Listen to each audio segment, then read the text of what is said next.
All right, guys, we're back at it again. Tesla's on a roll with these software updates. If you're new to the channel, make sure you subscribe and share the videos. We want to make sure everyone gets a chance to see these videos, give their feedback, give their input, and leave a comment below if you have something to say. So we're talking about the updates today, 2019.12. This is the latest update that Tesla has been rolling out increasingly over the last week or so. But the idea behind this update is it gives you visibility into software updates as well as adds additional Tesla Atari games. Okay, so everything else is pretty much the same. Everything with Navigate and Autopilot with the no confirmation is still the same. The key thing here is going to be software updates, being able to see them as they download to your car. We'll talk about that in just a second, as well as the new Atari games. I'm not going to touch too much on this just because a lot of people have already covered the games themselves, and the difference is really just the orientation of the screen. The Model 3 will be a horizontally biased screen, and this is more of a vertically biased type of screen. So I'm not going to talk too much on that. Everything else is the same. Sentry mode is the same.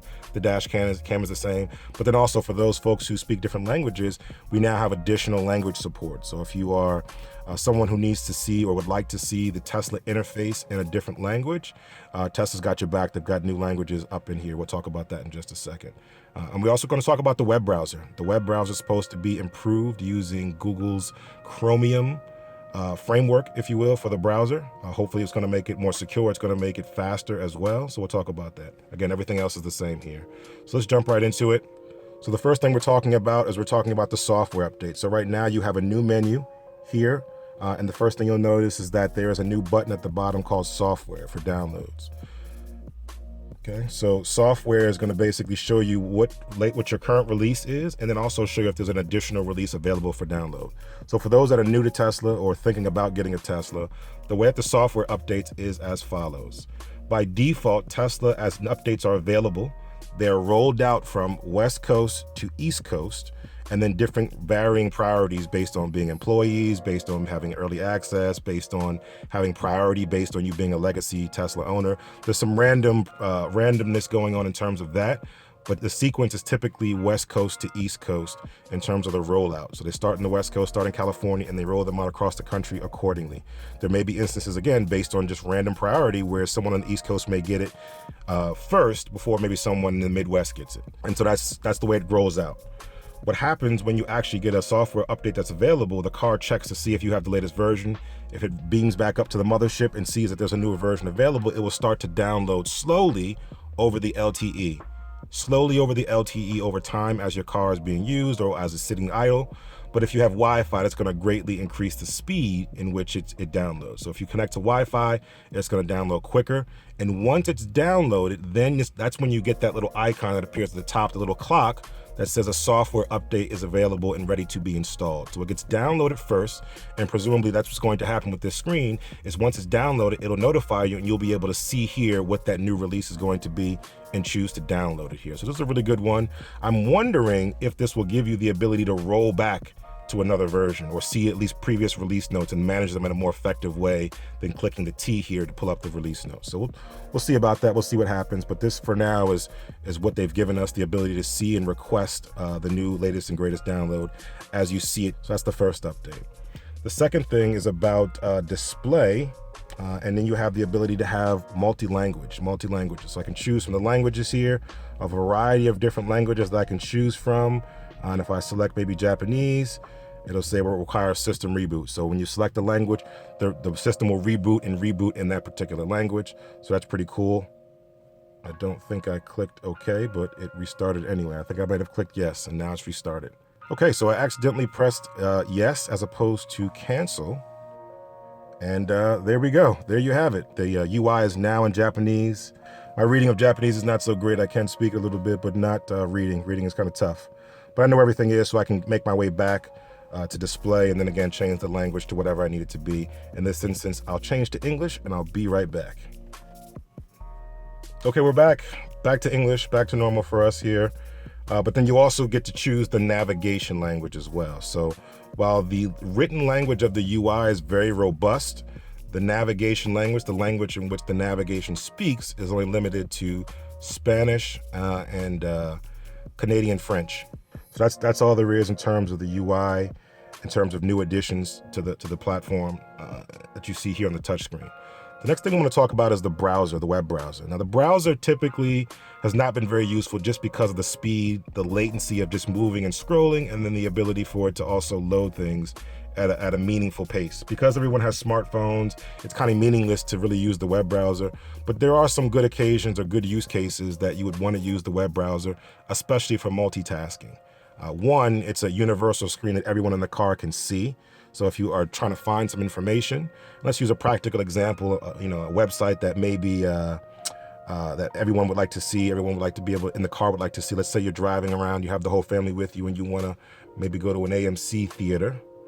You can punch in the AMC theaters, check out movie showtimes, things of that nature. And again, everyone can see the showtimes, everyone can share. Your passenger can be in the car and they can also share as well. And again, it loads very quickly now using the latest and greatest browser. It's also more responsive in terms of you being able to scroll your finger up and down the screen and toggle things left and right. Okay, so now once the bar is fully loaded, then the page is fully loaded, and then it'll start to scroll and you'll be able to see certain elements and swipe and do all that good stuff. But what you know now is that it's loading a lot faster than it was before. It's loading elements that it typically wouldn't load before, but it still constitutes as a mobile browser or a mobile-like browser. So what that means is that when it loads the screen, it's going to load pretty much sort of mobile or tablet responsive, if you will. And it's going to limit some capabilities, mainly video, so video is not playable. And then other elements that may be more pertinent to the desktop version, it's not going to load that. But otherwise, it's pretty smooth, pretty responsive. I can swipe through.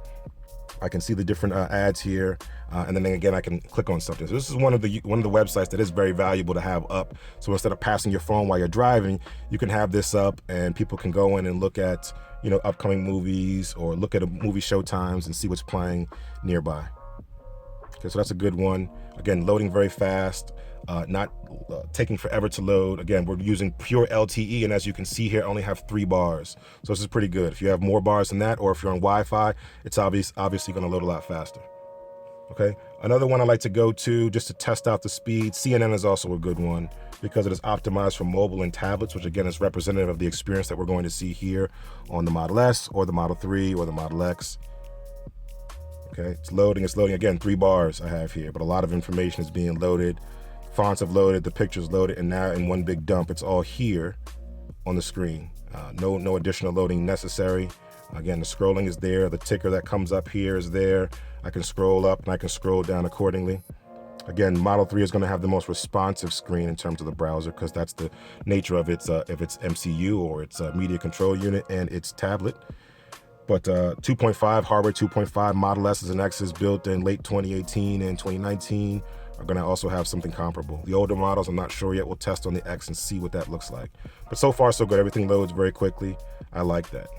Let's check on another good website just to test the speed. Our good friends at Electrek. Shout out to Electrek. See what's going on there. Check them out for all of your Tesla EV related news.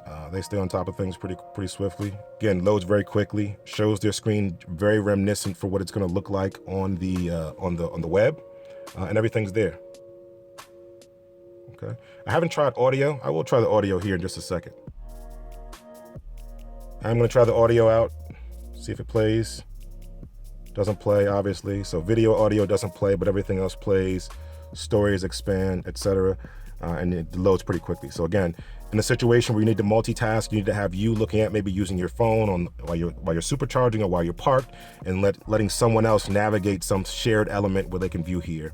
But also, if you're just by yourself and you have your phone in one hand and you have the screen up here, it's also a good way to be able to look at news as well as maybe do some work business-wise or check on other things at the same time without having to split your screen on your phone. So another good use, and now the tablet and this viewport is actually very useful. Okay, so that's pretty much it in terms of the updates. I hope I'm not forgetting anything. Let's check really quickly, make sure I'm not forgetting anything. We talked about the software updates. We talked about Tesla Tari. I said I was going to skip that. We talked about the web browser and additional language support. So I think we're pretty much covered. Again, just make sure that if you like the video, make sure you subscribe. Make sure you also like it. Leave your comments below. We'd love to know what you think about this release, if you've gotten this release, and just your general thoughts on any questions you may have about Tesla. See you in the next video.